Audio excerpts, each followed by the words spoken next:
যশস্বী মুখ্যমন্ত্রীকে বরণ করে নেব এই মথুরাপুর লোকসভাতে।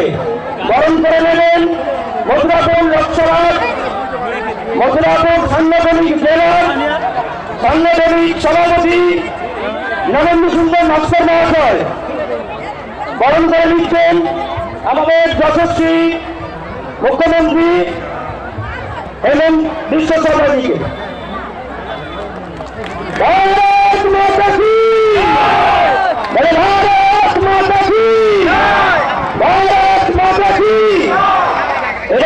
আমাদের লোকসভা অষ্টদশ লোকসভা এই মথুরাপুর লোকসভার প্রার্থী আমাদের চোখের মণি, আগামী দিনে আমাদের যন্ত্রণার কথা যিনি সংসদে বলবেন, আমাদের সাংসদ প্রার্থী অশোক কুলকাই মহাশয় আমাদের প্রিয় মুখ্যমন্ত্রীকে বরণ করে নিচ্ছেন।